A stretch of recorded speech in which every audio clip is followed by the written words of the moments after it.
Someone had been methodically keeping a catalog of living people for 3 years, noting the exact time and location of their abduction. Elias Thorne did not know this when he first pulled his Peterbilt 389 into the desolate rest stop off Highway 37. He only knew that his bladder was full and his eyelids were heavy. The expanse of northern British Columbia was a black void around him, the temperature hovering at a brutal -40 degrees. The kind of cold that did not just bite, it chewed. The rest stop was little more than a plowed semicircle of hard-packed snow and a concrete bunker housing the restrooms. It was officially closed for the season, unmaintained, but the plows still cleared the entrance out of habit. Elias left the engine idling, the deep rumble of the diesel the only sound in the universe. He grabbed his heavy flashlight, zipped his parka to his chin, and stepped out. The air hit his lungs like shattered glass. He moved quickly toward the concrete structure, his boots crunching loudly on the ice. The isolation was absolute. There were no other trucks, no passing headlights on the highway, just the oppressive weight of the boreal forest pressing in from all sides. Inside the restroom, the air was stale and frozen. His beam cut through the darkness, illuminating graffiti-covered walls and a single stainless steel sink. It was on the edge of that sink that he saw it. It was a black, leather-bound notebook. Expensive, out of place. Elias finished his business and hesitated. The smart part of his brain, the part that had kept him alive on the ice roads for 20 years, told him to walk away. You did not touch things in places like this. You did your job and you moved on. But curiosity, that dangerous human itch, won out. He reached out with a gloved hand and picked it up. It was heavy, the leather stiff from the cold. He opened it. The handwriting was precise, almost architectural. No smudges, no scribbles, just columns of data. Date, time, vehicle make, vehicle model, plate number, location, and in the final column, a single word written in red ink. Taken. Elias frowned, his breath pluming in the flashlight beam. He flipped back a page, then another. The entries went back months, years. August 12, 2018. 2:15. Ford F-150. Alberta plate BGD 442. Mile marker 88. Taken. November 4, 2018. 23:40. Subaru Outback. BC plate LKA 991. Dease Lake turnoff. Taken. There were hundreds of them. Elias felt a cold sweat break out under his thermal layers. He recognized one of the license plates near the middle of the book. It belonged to a green Kenworth driven by a man named Saracen, an old-timer who had vanished 2 winters ago. The RCMP had ruled it a runaway, claiming Saracen had likely ditched his rig and fled to Mexico to escape debts. But here it was, taken. This was not just a list. It was a ledger of ghosts. Elias stared at the book, his heart hammering against his ribs like a trapped bird. This was evidence. Hard evidence of something monstrous. He had to take it. He had to get this to the detachment in Watson Lake. But as his fingers tightened around the leather binding, a wave of nausea hit him. The book had been placed on the sink. Not dropped. Placed. Perfectly aligned with the edge. It was waiting to be found. He looked toward the restroom door, the darkness outside suddenly feeling less like empty space and more like a presence. If he took the book, he was entering the narrative. If he left it, the pattern would continue. He thought of Saracen's daughter, who had put up posters at every truck stop from Vancouver to Whitehorse. Hell with it, Elias whispered, his voice sounding thin and weak in the concrete room. He shoved the notebook into the deep pocket of his parka. He gripped his flashlight like a club and pushed the door open, stepping back out into the biting wind. He expected to see a figure standing there, a weapon drawn, a monster waiting to claim his property. But there was nothing, just the snow, the black trees, and his truck idling 50 yards away. But as he took his first step toward safety, the idling engine of his Peterbilt faltered. It coughed, a violent mechanical spasm, and then, with a final wheeze of compression, it died. Silence rushed back into the clearing, heavier than before. Elias stood frozen, the silence ringing in his ears. A diesel engine like his, warm and idling, did not just die. Not unless it was starved of fuel or air. He broke into a run, the heavy notebook slapping against his thigh with every stride.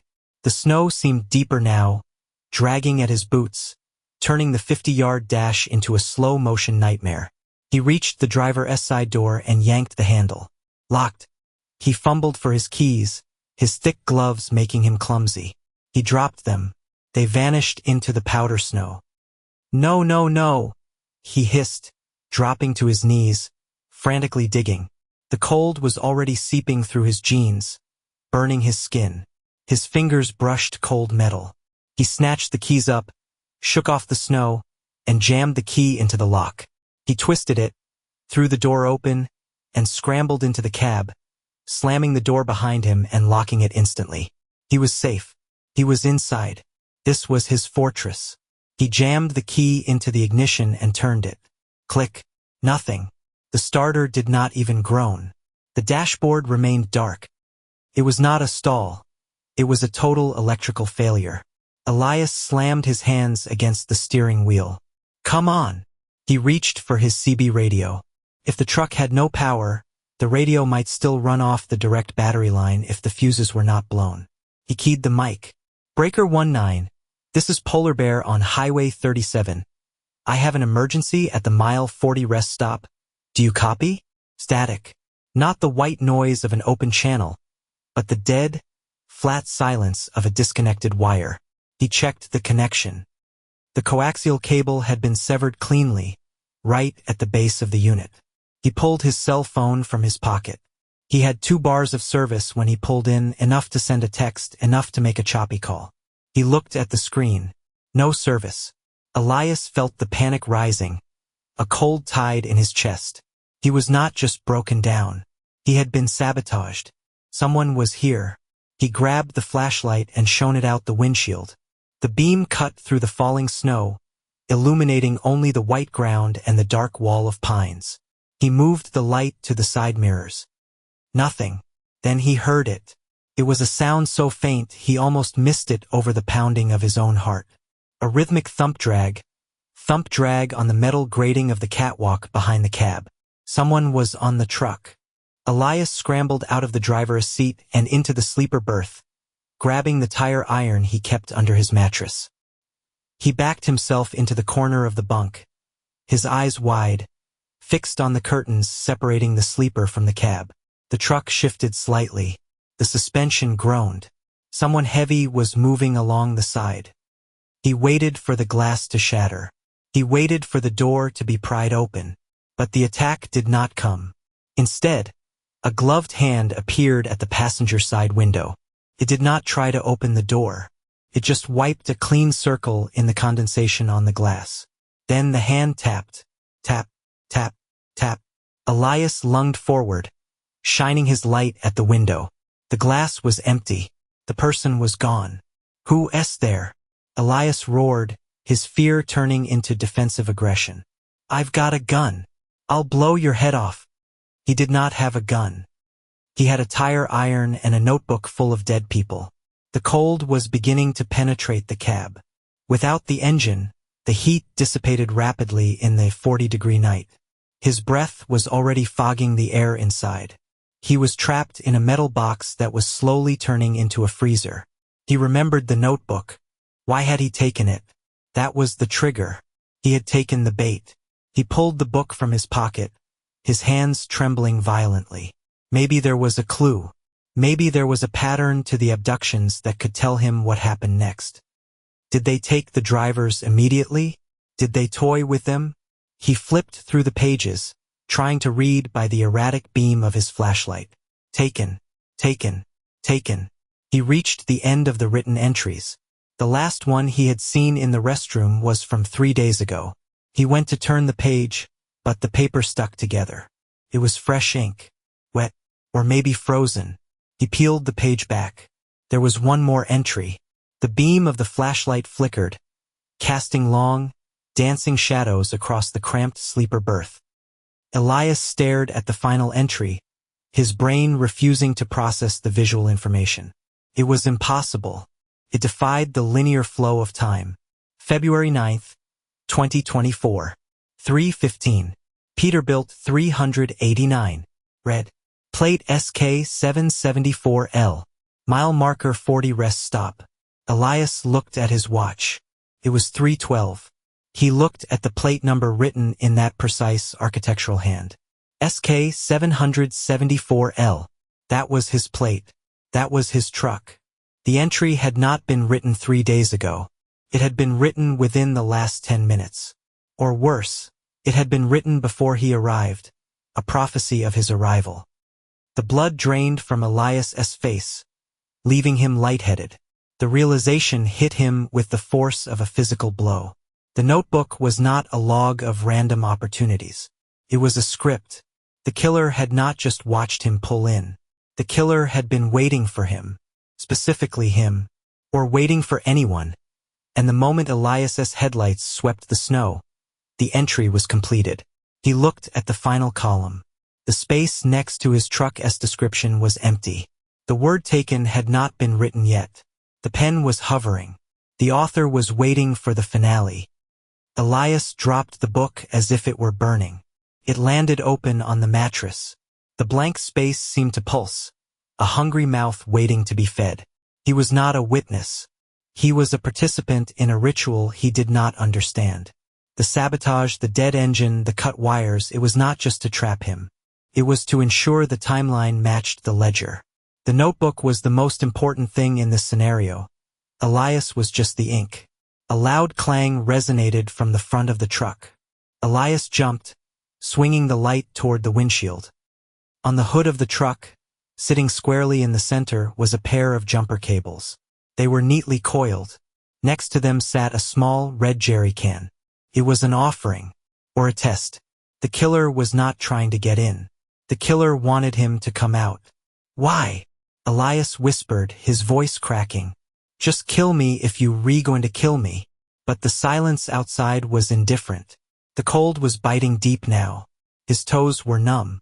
If he stayed in the cab, he would freeze to death within hours. That was a passive death. The ledger demanded an abduction. The killer would not let him freeze. The killer would come for him when he was too weak to fight. Or, the killer wanted him to run. The entries in the book. Taken. Not killed. Not found. Taken. Taken where? Elias looked at the jumper cables on the hood. He had to go out there. He had to try to start the truck. It was a trap, obviously. As soon as he stepped out, he would be vulnerable. But sitting here was a guaranteed end. He gripped the tire iron so hard his knuckles turned white. Okay, he breathed. Okay, you sick son of a bitch. He climbed into the driver's seat. He took a deep breath, unlocked the door, and pushed it open. The wind howled, louder than before, as if the forest itself was screaming. Elias did not look at the woods. He looked at the hood. He stepped onto the running board, then swung down to the snow. He expected a blow to the back of the head. He spun around, swinging the tire iron in a wide arc. Nothing, just the swirling snow. He moved to the front of the truck. He grabbed the jumper cables. They were brand new. He grabbed the jerry can. It smelled of high-octane gasoline. He opened the hood of the Peterbilt. The battery cables had been disconnected. Not cut, just unbolted. Precise, mechanical disabling. Elias worked with frantic speed, his numb fingers fumbling with the bolts. He reconnected the terminals. He poured a splash of gas directly into the air intake to prime it. He was exposed. His back was to the dark restrooms. His back was to the woods. He was the perfect target. Every second stretched into an hour. He tightened the last bolt. He slammed the hood down. Still no attack. The notebook. It was still in the cab. Elias scrambled back into the driver's seat. He turned the key. The starter whined, slow and agonizing. Arr, arr, arr.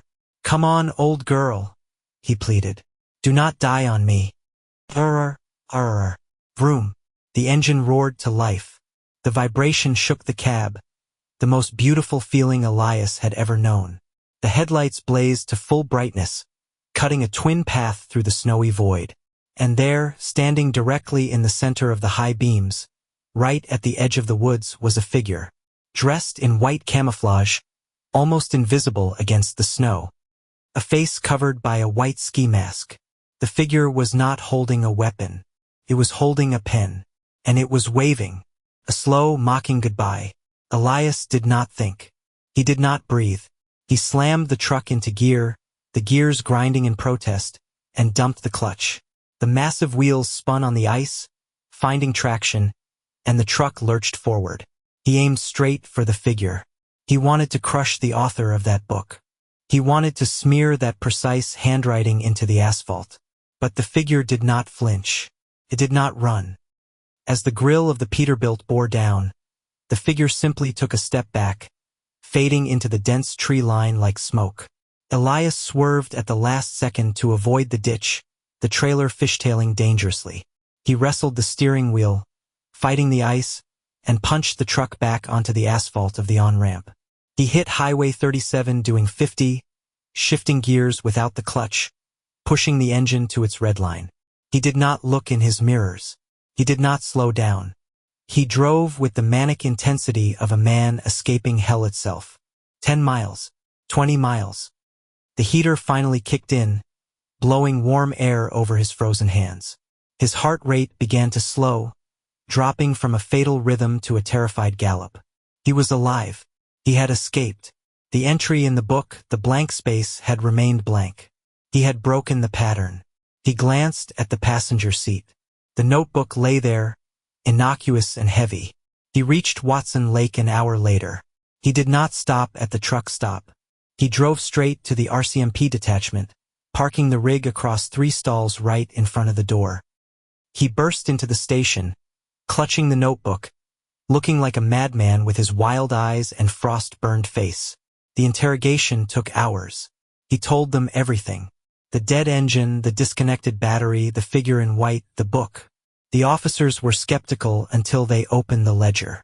The mood in the room shifted from annoyance to horror as they cross-referenced the plates. Real people.